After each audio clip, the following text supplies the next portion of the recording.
Bon, ce petit chant-là, le petit dernier chant. Même si ça swingait pas fort, je sais que les anges en haut swingaient.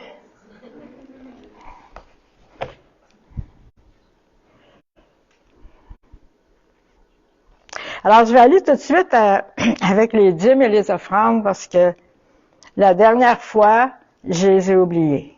Parce que je suis partie dans le flot, puis je les ai oubliés. Alors, on veut premièrement vous remercier pour vos dîmes et vos offrandes, pour votre fidélité à donner. Et si le peu de personnes qu'il y a ici, vous savez que vous pouvez donner par Interact. Les informations sont sur Internet, sur la page de Facebook. Et Seigneur, je prie que je veux te remercier premièrement, Seigneur, pour ta bonté, ta fidélité, parce que tu pourvois tous nos besoins, Seigneur. Je te prie que tu bénisses les offrandes, que tu bénisses les dîmes et les offrandes, Seigneur, et que tu les fasses multiplier pour l'avancement de ton royaume, Seigneur. Et je te demande de bénir chaque personne ici, Seigneur, dans le nom puissant de Jésus. Alléluia. Amen. Alors, pour les annonces, il y a toujours la réunion de prière de mercredi à 7 heures. Et pour ceux qui ont reçu un beau manteau d'intercession, votre place est là le mercredi. Le beau manteau d'intercession, il n'est pas juste pour faire beau. La prière corporative, collective est importante. Amen. Oui, on prie chez nous, notre temps d'intimité avec le Seigneur est important. Qu'on le mette en premier dès le matin, ou peu importe, lorsque ça vous convient, c'est super important. C'est l'intimité avec le Seigneur. Mais la prière corporative est très importante aussi. Parce que c'est là que l'huile d'onction coule, lorsqu'on est rassemblés. Il y a une huile d'onction particulière qui coule lorsqu'on est rassemblés pour prier ensemble. Alléluia. Alors, je veux aussi mentionner la réunion d'affaires du 14 mai à 2h ou à 2h30, je crois. Alors, on n'a pas oublié. Est-ce que Laurent, tu aurais quelque chose à rajouter pour la réunion d'affaires du 14 mai? Est-ce que c'est correct juste comme ça? Parce qu'on l'a annoncé pas mal les autres dimanches. OK. Amen. Avant de rentrer dans mon message, j'aimerais partager une image que j'ai eue hier matin. J'ai vu, voyez-vous, l'église pleine. Et le feu était pris. Wow. J'arrive ce matin, l'église est presque vide. Alors, qu'est-ce que je devrais penser? Comment est-ce que je devrais raisonner ça? Si je raisonne ça dans ma chair, avec mon raisonnement humain, je pourrais dire, ah, c'était juste mes idées. Ah, ça venait pas de Dieu. Si je regarde à qu'est-ce qui paraît de mes yeux, je pourrais penser comme ça. Je pourrais être découragé. Je pourrais dire, ah, ça arrivera jamais. Ah, ça arrivera pas. Regarde le nombre de personnes qu'on était. Non. Ce que le Seigneur a fait en me montrant ça, c'est de m'encourager. À persévérer, à continuer et à croire que l'Église ici va se remplir. Amen. Et que oui, le feu va descendre. C'est ce qu'il a voulu faire. Il m'a montré qu'est-ce qu'il était pour faire. Alors, je vous le partage pour vous encourager ce matin. Ne regardez pas ce qui paraît, mais attachez-vous à ce que Dieu dit, aux promesses que le Seigneur nous dit. Qu'est-ce qu'il lui dit? Amen.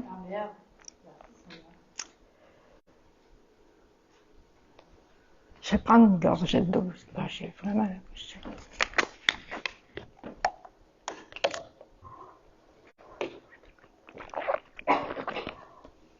Excusez.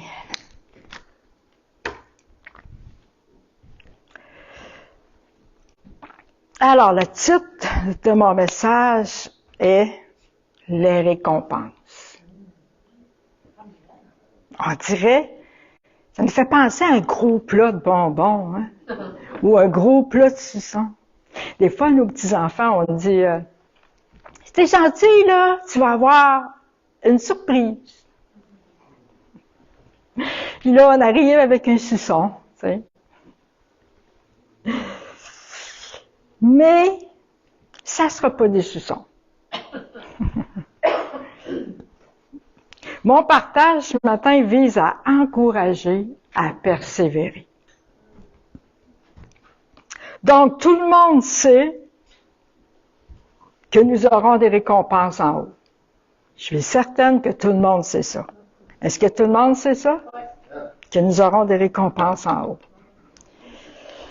Que nous aurons une couronne. Tout le monde le sait. Nous savons que nous sommes sauvés par la grâce, mais que nous aurons des récompenses selon notre service. Ici-bas. C'est pas les œuvres ni notre service qui déterminent si on est sauvé. Mais les œuvres et ce qu'on fait déterminent si on est sauvé. Si on est sauvé, c'est pour faire des bonnes œuvres. Amen, qui a préparé déjà d'avance. Alors, on reconnaît un arbre à ses fruits, autrement dit. Et Dieu est juste. Amen. Paul avait compris. Je vais lire dans Philippiens 3, 12 à 14. Il est écrit, Paul écrit, « Ce n'est pas que j'ai déjà emporté le prix, que j'ai déjà atteint la perfection, mais je cours pour tâcher de m'en emparer, puisque de moi aussi, Jésus-Christ s'est emparé. » Jésus-Christ s'est emparé de Paul. Donc, Paul ne court pas seul. Il court avec Jésus. Jésus court avec Paul. Amen. On pourrait dire, Jésus court après Paul et Paul court après Jésus. Ils se poursuivent l'un et l'autre.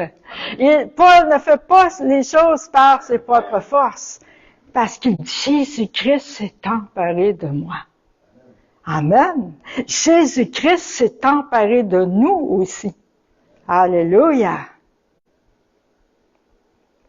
Ça continue comme suit. Frères et sœurs, je n'estime pas m'en être moi-même déjà emparé, mais je fais une chose, oubliant ce qui est en arrière et me portant vers ce qui est devant. Ça aussi, c'est important. Parce que si je regarde toujours derrière, toujours le passé, les choses du passé peuvent me retenir. Ça peut créer des liens, parce qu'il peut y avoir des liens qui doivent être brisés encore avec le passé. Si je reste attaché continuellement aux choses du passé, je ne vais pas avancer. Ça va me retenir, ça va me ralentir, ça va me faire tourner en rond, ça va me garder au même niveau. Mais Paul, lui, avait décidé de regarder en avant et de ne pas regarder en arrière. Alléluia, Jésus. Il avait compris ça. Il avait compris qu'il y avait une course à faire. Alléluia.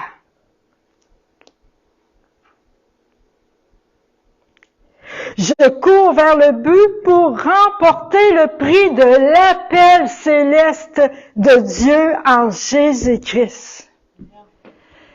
Il avait un appel céleste, mais nous avons un appel céleste, nous aussi, en Jésus-Christ.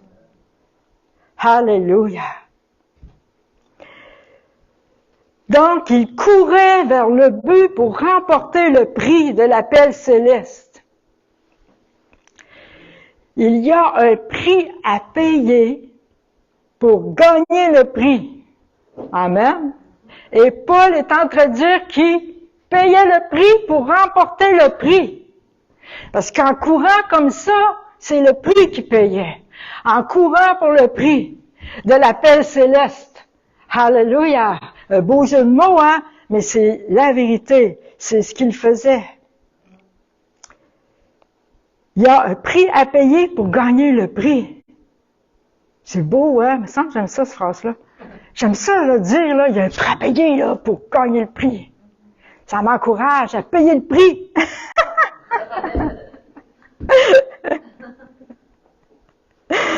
1 Corinthiens 10, 24 à 27. Paul écrit, tous les athlètes s'imposent toutes sortes de privations et ils le font pour obtenir une couronne qui va se détruire. Imaginez-vous. Mais nous, c'est pour une couronne indestructible. Alléluia. Moi donc, je cours, mais pas comme à l'aventure. Je boxe, mais non pour battre l'air. Parce que, oh oui, on peut battre l'air. Oh oui, on peut boxer puis battre l'air. Alléluia. Au contraire, je traite durement mon corps et je le discipline de peur d'être moi-même disqualifié après avoir prêché aux autres. Paul fait la différence et un parallèle avec la poursuite d'un athlète pour sa couronne, pour son prix, pour le prix à remporter, et sa poursuite pour Christ et son appel céleste. L'athlète sent un autre appel, n'est-ce pas? Sans l'appel du podium. Sans l'appel du trophée, de la médaille, du prix à gagner.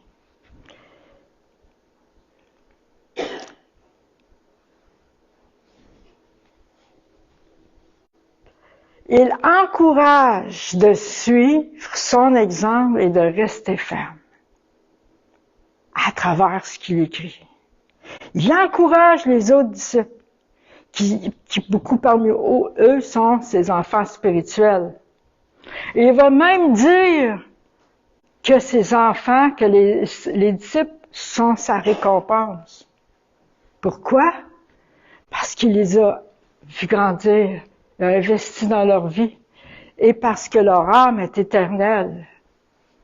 Paul avait les yeux fixés sur les choses d'en haut.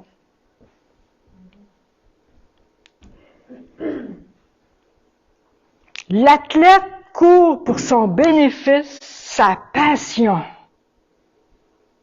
Il a une passion. Il a un zèle, un but. Mais pour une couronne corruptible. Il court dans cette passion-là pour quelque chose qui va passer. Pour quelque chose qui est appelé à disparaître. Tous les efforts physiques qui y sont mis. Temps, énergie, argent, discipline, son alimentation aussi, pour une couronne corruptible. Imaginez-vous. Pour une couronne corruptible, tous ces efforts-là. Tout le prix que l'athlète paye, ou le sportif, ou peu importe, paye pour une couronne corruptible. Paul fait la différence entre ça et lui, et courir pour les choses d'en haut, qui demeurent. Paul, toute son énergie, sa passion, son zèle, son temps, son focus, sa vie, ses choix, ses finances, ses objectifs étaient pour le royaume de Dieu, pour son appel céleste, pour la couronne incorruptible. Il avait compris ça. Il avait tout compris ça. Beaucoup de gens courent pour toutes sortes de choses. On peut courir pour l'argent, on peut courir pour avoir le meilleur job, le meilleur poste au travail, être le meilleur, être le plus vu. On peut, et les gens sont en compétition, sont à jalousie les uns avec les autres, ils s'abaissent les uns les autres pour s'élever. Dans le royaume de Dieu, c'est pas comme ça. Ils ont toutes sortes de motifs. En fait, ils courent pour eux-mêmes. Ils courent pour gagner leur récompense sur la terre. Parce qu'on parle toujours de récompense. Ils courent pour gagner leur récompense sur la terre. Ils paient un prix très cher pour ce qui ne dure pas. Ils vont payer de leur temps, ils vont payer même de leur santé, ils vont tout mettre pour une passion qu'ils ont.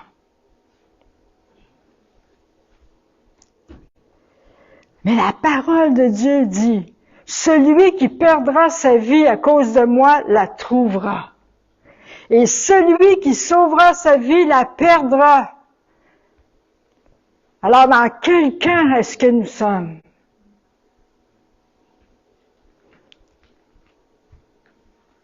Est-ce que nous faisons partie de ceux qui courent, qui essaient de gagner sa vie, sa renommée sur la terre? Ou est-ce que nous perdons notre vie, notre chair et tout, nos désirs et tout sur la terre? Dans quel camp sommes-nous? Même si on est chrétien, des fois on est mélangé, hein? Il y en a qui sont mélangés entre deux camps. Un pied dans le monde, un pied là.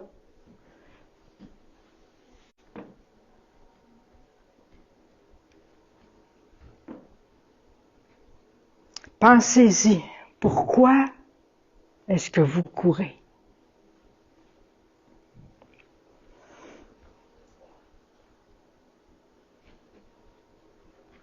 Nous sommes citoyens des cieux. Le saviez-vous? On vit sur la terre, mais c'est pas notre demeure. On est étrangers. On est citoyens des cieux. Et on est appelés à vivre comme des citoyens des cieux. On est appelés à utiliser toutes ces choses sur la terre, mais comme n'en possédant pas.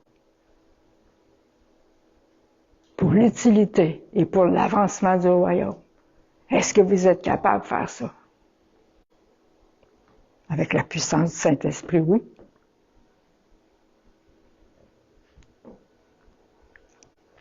On n'est pas appelé à s'attacher aux choses de la terre,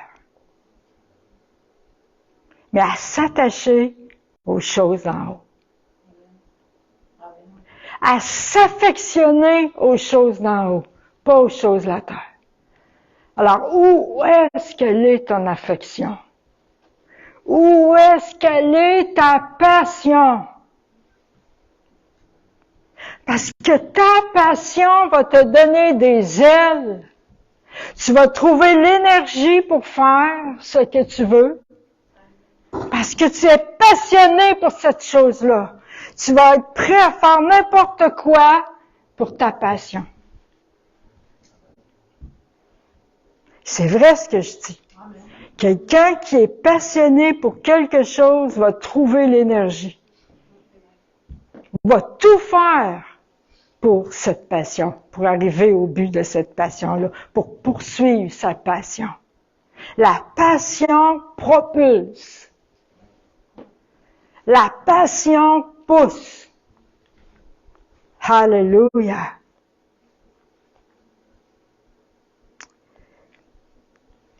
Deux Timothée 2, 4 à 5. Il n'est pas de soldat qui s'embarrasse des affaires de la vie s'il veut plaire à celui qui l'a enrôlé. Ouh! Et l'athlète n'est pas couronné s'il n'a combattu suivant les règles. Ça parle de couronne, ça parle de récompense, ces versets-là. Nous ne sommes pas sauvés pour faire ce que l'on veut. Nous avons besoin de changer de mentalité, de vision des choses. Comment on vit notre vie chrétienne? Comment on voit ça? On a besoin de changer de mentalité. On a besoin de mourir à nous-mêmes, de mourir à nos désirs charnels. Amen. On ne devient pas meilleur.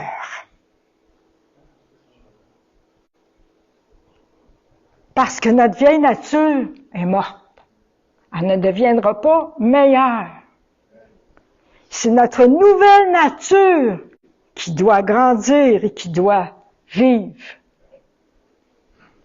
Parce qu'on j'entends souvent des gens dire « je deviens meilleur ». Non, tu ne deviens pas meilleur.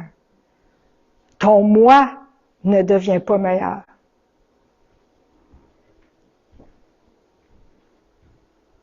C'est ta nouvelle nature qui grandit. Amen. Ton moi doit rester mort. Alléluia, Jésus.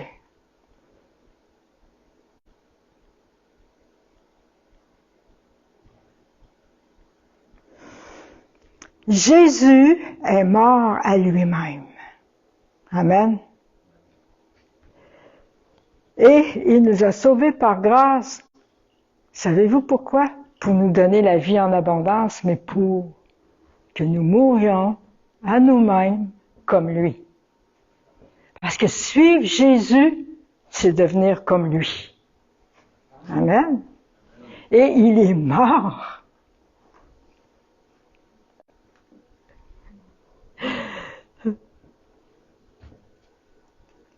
La grâce est là pour le suivre.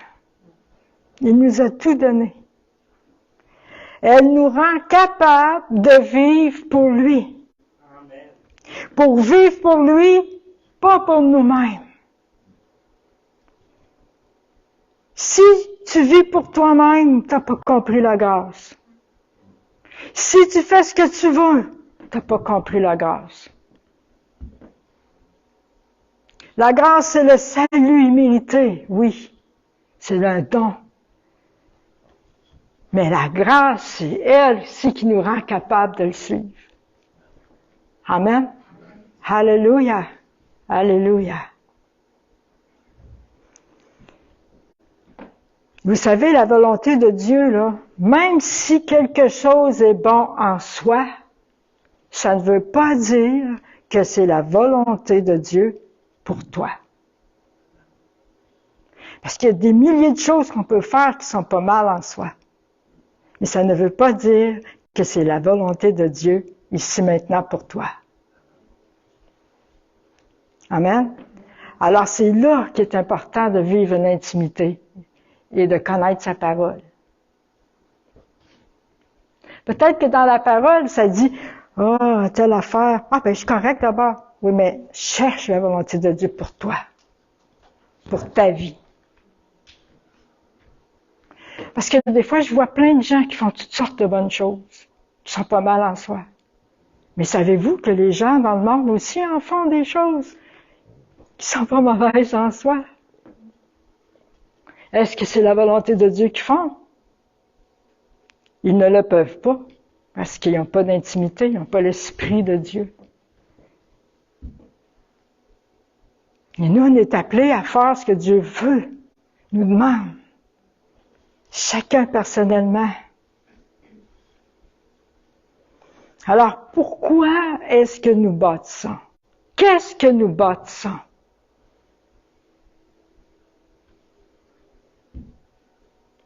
Est-ce que nous bâtissons une maison de sable?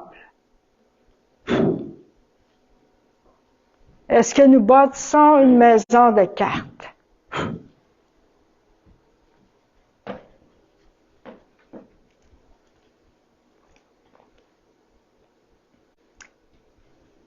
C'est fun, hein, les récompenses?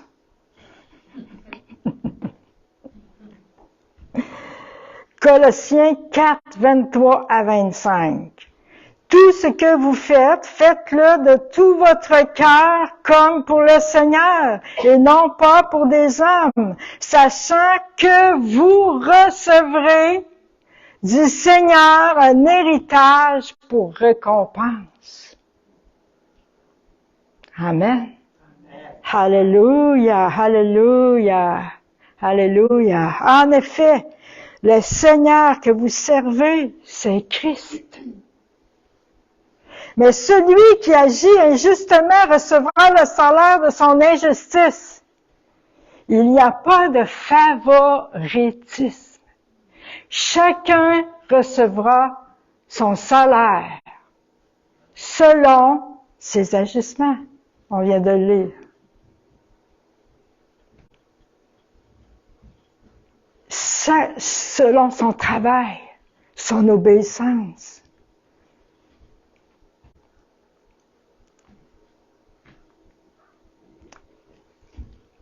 Celui qui a son salaire ici-bas a déjà sa récompense. Je ne parle pas de ta paye, tu viens de travailler, là. Vous savez ce que je veux dire. Celui qui a son salaire.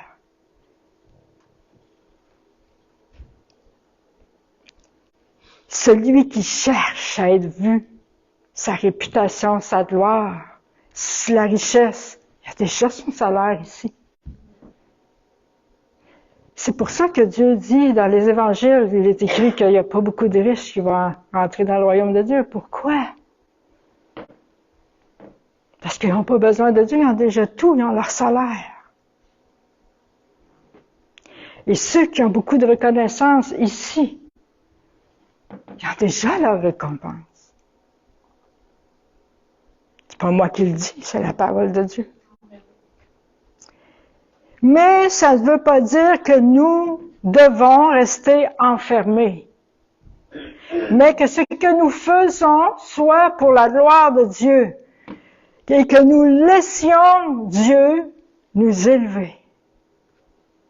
Pas nous élever nous-mêmes, mais que nous le laissions lui nous élever, lui nous donner de l'expansion. Oui, parce que le royaume de Dieu, c'en est un de croissance, mais pas pour nous-mêmes. C'est dur ça, hein, à avaler? Pas pour nous-mêmes. Ça prend de l'humilité, hein?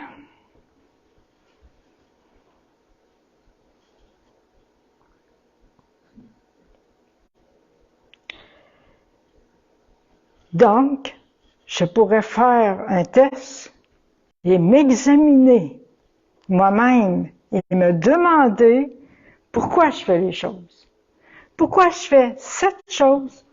Pourquoi je fais telle chose? Pourquoi je m'embarque dans ça ou dans ça? Est-ce que j'y trouve ma valeur? Ta valeur est en Christ. N'oubliez-le pas. Est-ce que je cherche à être le meilleur? À être vu?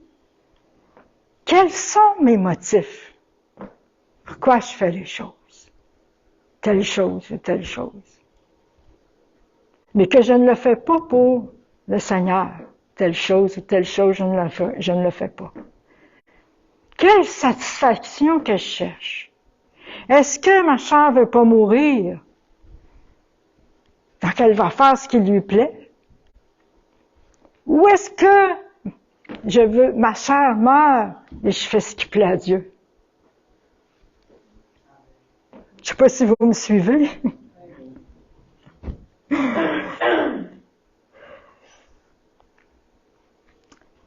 Je laisse parler la parole de Dieu ce matin. J'ai un autre verset, 1 Corinthiens 3, 8, parce que je trouve que les versets parlent, ça l'amène une clarté. Celui qui plante et celui qui arrose sont égaux.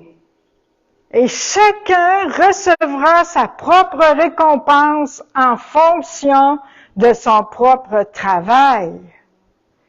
C'est pas moi qui le dis. En fonction de son propre travail. En effet, nous sommes ouvriers avec Dieu. Vous êtes le champ de Dieu, la construction de Dieu.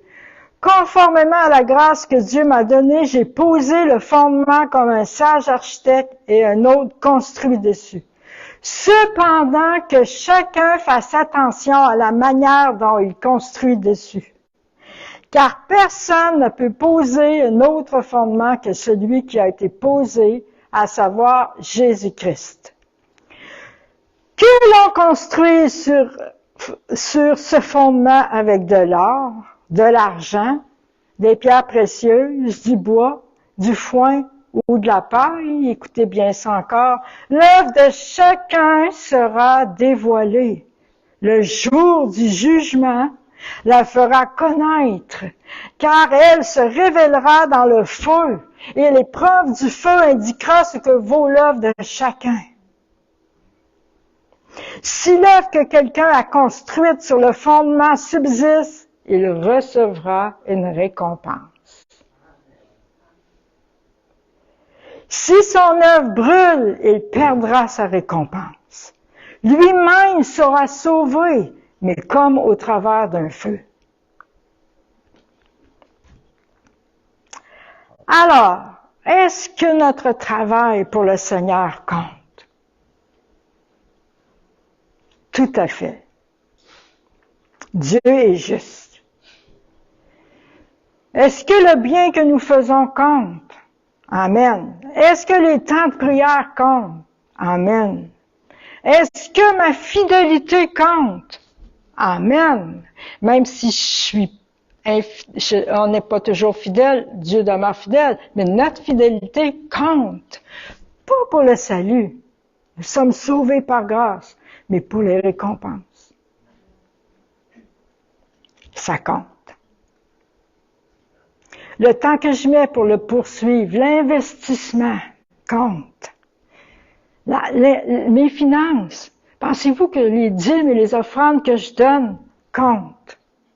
Je ne donne pas pour avoir, j'ai pas les yeux fixés sur, je veux. Non, non.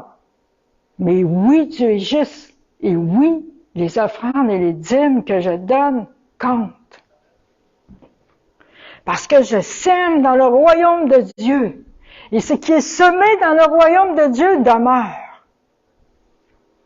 Et si je sème pour les choses de la chair, je vais récolter les choses de la chair. Mais si je sème pour les choses de l'esprit, je vais récolter les choses de l'esprit. Amen. C'est si simple.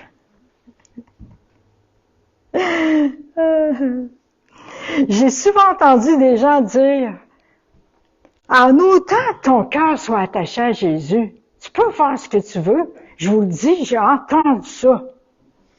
En autant que ton cœur reste attaché à Jésus. Imaginez-vous quel piège.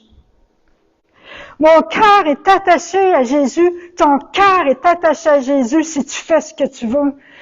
Tu n'obéis pas, ton cœur, en autant que ton cœur soit attaché à Jésus, je peux prendre n'importe quelle décision, je peux faire ce que je veux. Ouf! Ça m'a fessé quand j'ai entendu ça. J'ai dit, voilà quelqu'un qui a rien compris. Je l'ai pas dit, mais j'ai pensé. Voilà quelqu'un qui a rien compris, qui a pas compris la grâce. Amen. Alors, si ton cœur est attaché à Jésus, ça va paraître dans tes actions, dans ta vie, dans tes paroles, dans tes choix, dans ta vie, ça va déborder, tu vas respirer, t'as même pas besoin de forcer, ton cœur est attaché, ça va paraître. Sinon, ça peut être une excuse pour ne pas recevoir de correction. Tu peux prendre ça comme excuse. En autant que mon cœur soit attaché à Jésus, tu peux prendre ça comme une excuse pour ne pas recevoir de correction. Ou de d'enseignement ou de conseil. J'ai entendu des gens dire ça. Faire ça. Comme une excuse. Ou pour soulager la conscience. Oh, mon cœur est attaché à Jésus. Ou il va dire à Eléda, en autant, oh, mon cœur est attaché à Jésus quand même. OK, mais j'ai hâte de le voir.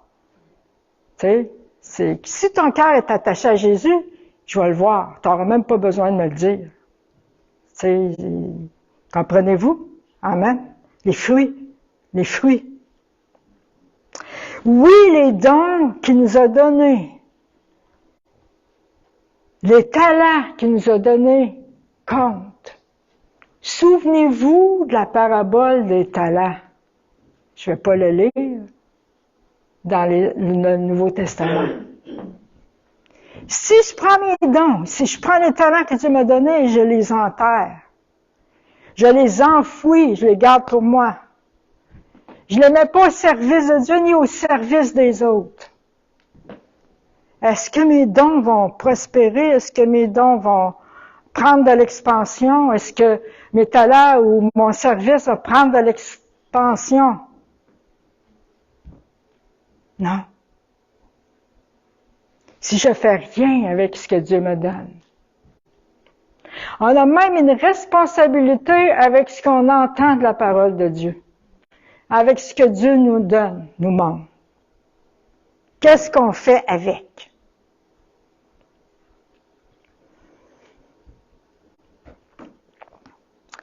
Galates 6:9 nous dit, ne négligeons pas de faire le bien, car nous moissonnerons au moment convenable, si nous ne nous relâchons pas.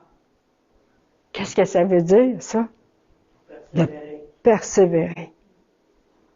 Nous allons moissonner au temps convenable. Alléluia. Matthieu 6:1.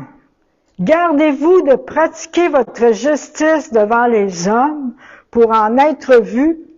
Autrement, vous n'aurez point de récompense auprès de votre Père qui est dans les cieux. Pourquoi?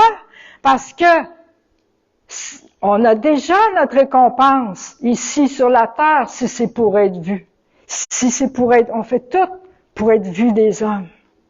Pour avoir l'applaudissement des hommes, pour être admiré, populaire. On a déjà notre récompense sur la terre. Parce qu'on n'est pas mort nous-mêmes, là. On n'a pas cherché la gloire de Dieu, on a cherché notre gloire. Et vu qu'on est vu, applaudi, c'est notre récompense. C'est la récompense de ce qu'on cherchait. Est-ce qu'il y a un jugement? Oui. Est-ce qu'il y a des récompenses attribuées? Oui, on vient de le lire. Dans Apocalypse 12:17, il est écrit, « Les nations se sont irritées, mais la colère aussi est venue. Voici le moment de juger les morts, de récompenser tes serviteurs. » Encore une fois, les saints et ceux qui craignent ton nom, petits et grands, et de détruire ceux qui détruisent la terre. Ça aussi, c'est clair. Autour du trône se trouvaient 24 trônes, et sur ces trônes, 24 anciens étaient assis. Ils étaient habillés de vêtements blancs et portaient des couronnes d'or sur la tête. Comment ça qu'il y avait des couronnes, eux? Ils avaient gagné une couronne. Amen. Et comme tous meurent en Adam, de même aussi nous tous revivrons en Christ. Mais chacun a son propre rang. Christ en premier, puis ceux qui appartiennent à Christ lors de son retour. C'est pas moi qui le dis, c'est la parole de Dieu. Chacun a son propre rang. Alléluia. Alléluia.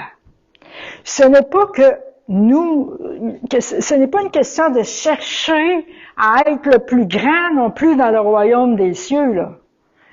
Ce n'est pas de chercher à être le meilleur ou d'avoir la plus belle couronne ou d'avoir le plus de récompenses que l'autre. C'est pas ça le royaume de Dieu. C'est plutôt de prendre la forme de serviteur. On parle de zèle, de passion et de focus.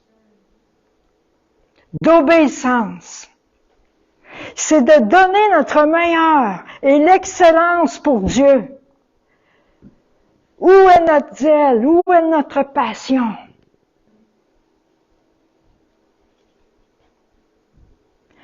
Comme je disais tantôt, la passion donne le zèle.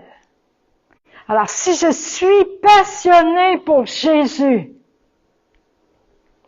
je vais avoir du zèle et je vais avoir des ailes. Amen.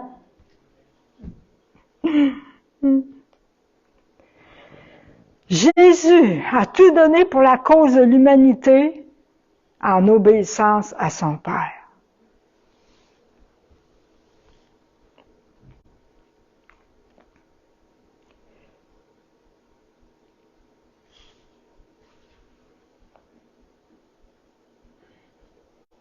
Alors ce matin, je vais vous encourager. Si vous êtes fatigué, si parfois vous vous sentez lassé, découragé, que vous avez l'impression que ce que vous faites donne rien, que votre service pour le Seigneur, vous ne voyez pas de fruits, vous trouvez ça long, vous trouvez ça ardu, vous devenez comme fatigué dans votre course, que vous ne voyez pas nécessairement les fruits tout de suite, parce qu'on ne va pas nécessairement avoir toutes les récompenses tout de suite, on l'a lu. Amen. Refixez vos yeux sur le but à atteindre, sur Jésus, sur votre appel céleste et votre récompense céleste. Notre récompense est en haut. Alléluia. On l'a vu tantôt, faut pas se décourager, faut pas lâcher de faire le bien. Faut persévérer, continuer. Et si vous avez des injustices, vous vivez des injustices, ça peut arriver. Des persécutions, ça ici, il n'y en a pas encore beaucoup. Peut-être que tu peux être regardé de travers parce que tu es chrétien ou que tu parles de Jésus, mais ça, c'est pas vraiment de la persécution. Ben, ça pourrait venir. Ou si vous avez des souffrances parce que vous suivez Christ, je ne parle pas de persécution ou de souffrance ou d'injustice ou de parce que tu t'es mis les deux pieds dans un plat toi-même. Je parle de la persécution pour la cause de Christ, à cause de Christ. Je parle d'injustice pour la cause de Christ. Et c'est vrai qu'on peut vivre de l'injustice et que Dieu est notre avocat. Jésus est notre avocat. C'est lui notre défenseur. Amen.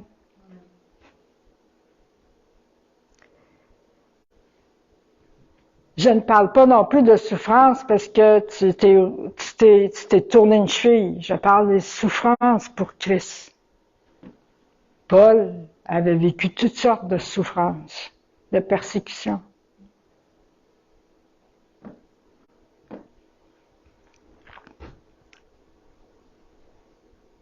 Regardez à Jésus quand vous vous sentez comme ça, lassé, fatigué, découragé. Il est notre prix. Alléluia.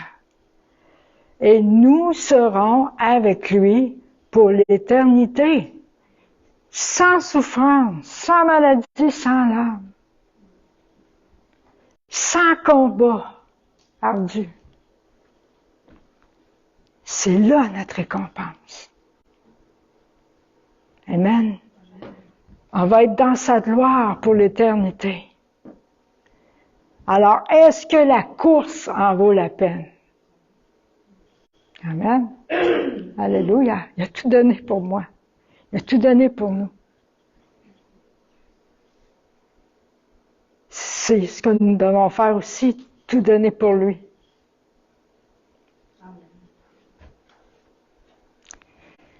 Alors, il faut tenir bon.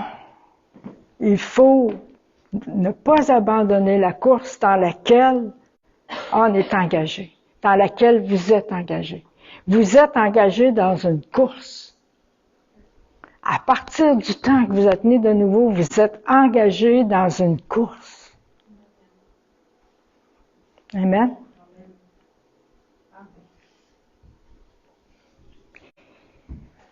Et je trouve que c'est une bonne manière de voir comment Paul enseigne, comment Paul l'écrit.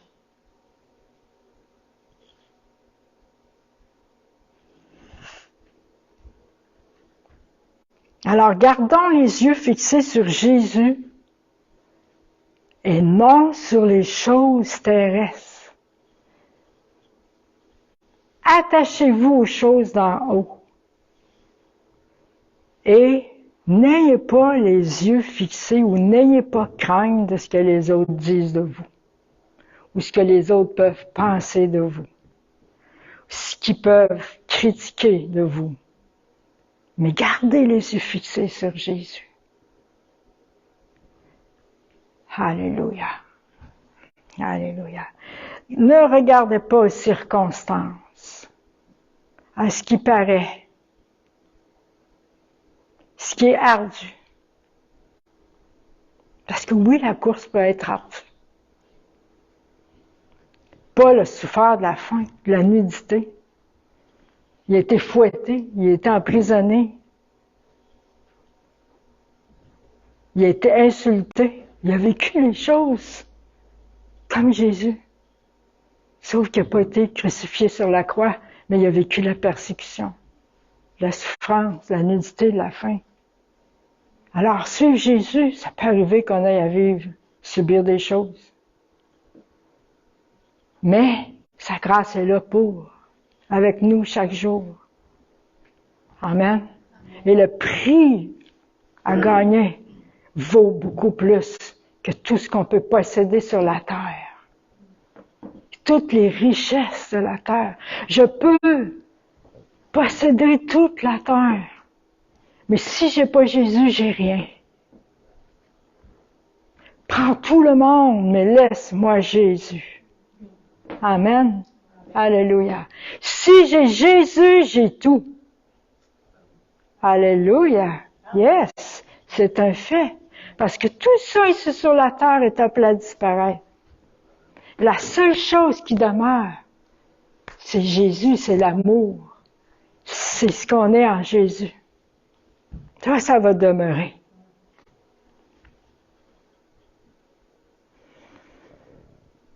Alors, continuez de le suivre. Continuez d'aimer. Arrêtez-vous pas d'aimer. Ne laissez pas l'amertume, la rancune ou peu importe animer vos cœurs. Continuez d'aimer. Continuez de pardonner. Ne vous lassez pas de faire le bien. Continuez la course, continuez la route.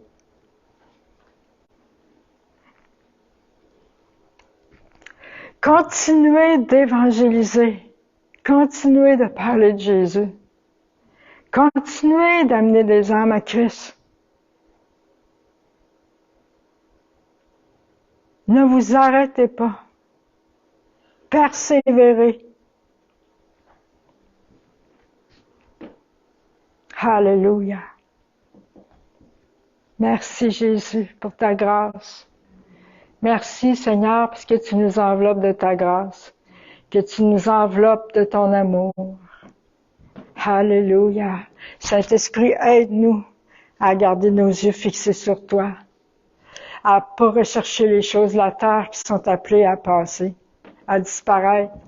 Seigneur, ranime le feu en nous, ranime la passion pour toi, ranime notre zèle, Seigneur, ranime notre premier amour pour toi, Seigneur.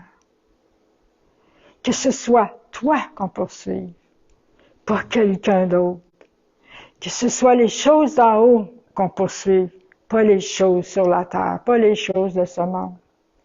Aide-nous à vivre ici sur la terre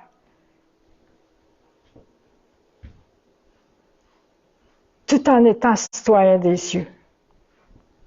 Aide-nous à vivre avec les choses ici-bas, comme les utilisant, mais comme les possédait pas, comme si on ne les possédait pas, Seigneur. Aide-nous à le faire par ton Saint-Esprit. Alléluia. Je prie, Seigneur, que tu fortifies ton Église, que tu aides chacun de nous à persévérer. Viens fortifier ceux qui sont fatigués, ceux qui sont lassés, ceux qui ont été fatigués par les combats, par la course parfois. Alléluia. Et pardonne-nous, Seigneur, si souvent c'est nous qui embarquent dans trop d'occupations, trop de choses, et puis qu'on se retrouve fatigué, on se retrouve qu'on n'a plus de temps pour toi, on se retrouve que on n'a même pas le temps pour toi, pour te servir. Pardonne-nous, Seigneur, et montre-nous dans nos vies où on doit laisser les choses de côté pour se concentrer sur toi, sur ce que tu veux. Alléluia. Pour pas être éparpillé partout. Lorsqu'on est éparpillé partout, on n'est pas concentré. On n'est pas centré au bon endroit non plus. On ne peut pas être tout entier lorsqu'on est trop éparpillé. Seigneur, aide-nous à s'aligner et à être centré et entier dans ce que toi tu veux, dans ce que toi tu nous demandes. Pas ce que les gens nous demandent, pas ce que la société nous demande, pas ce que le monde nous demande, pas la pression du monde, Seigneur, mais ce que toi tu nous demandes, toi ce que tu veux. Parce que tu dis que ton fardeau est doux et léger. Alors, si mon fardeau est pas doux et léger, peut-être que j'en ai trop pris des choses qui viennent de ce monde. Parce que les choses qui viennent de toi ne sont pas lourdes. Alors, ce matin, je te demande vraiment, Seigneur, par ton Saint-Esprit, de révéler s'il y a des choses qu'on doit aligner, qu'on doit mettre en ordre, qu'on doit tasser pour être plus entier pour toi, être entier dans ce que toi, tu nous demandes. Alléluia, Jésus. Alléluia. Alléluia, Seigneur. Je prie que tu enflammes nos cœurs, que nos cœurs soient brûlants d'amour pour toi, comme toi tu l'es pour nous. Comme le bien-aimé poursuit sa bien-aimée et que la bien-aimée poursuit son bien-aimé. Qu'on soit passionné autant. Allume le feu en nous, Seigneur. Alléluia. Allume la flamme en nous. Alléluia, Jésus. Viens le faire. Oui, parce que c'est le temps d'une Église consacrée. Tu te lèves des hommes et des femmes qui vont être fendus pour toi, passionnés pour toi. Tu te lèves des serviteurs qui vont être vendus pour l'Évangile, qui vont être en feu, qui vont être consacrés, purifiés pour toi, parce que c'est le temps de l'arrière-saison. Alléluia. Viens le faire ici, Seigneur. Lève-toi des cette génération en feu pour toi, consacrée pour toi, Seigneur. Amène des gens ici dans cette église qui sont en feu pour toi, qui seront en feu. Lève une nouvelle génération de feu, en feu, passionnée pour toi, Seigneur. Alléluia, Jésus. Béni soit ton nom, Seigneur. Alléluia. Alléluia. Alléluia. Merci, Jésus.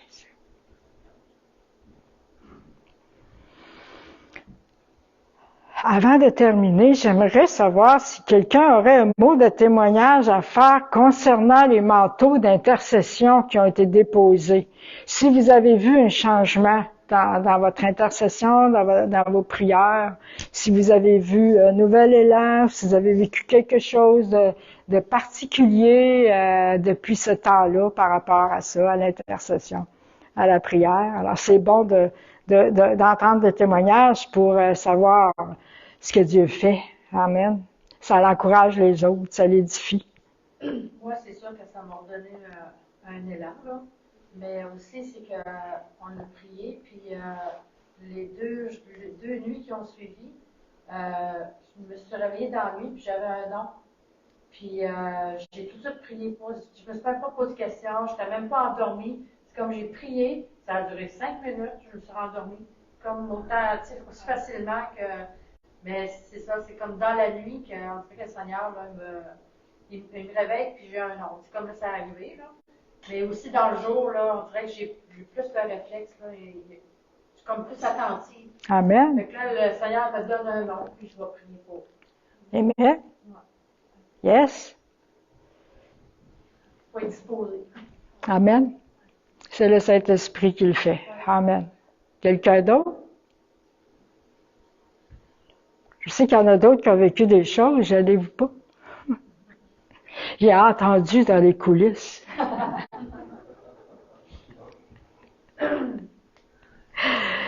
OK, personne veut...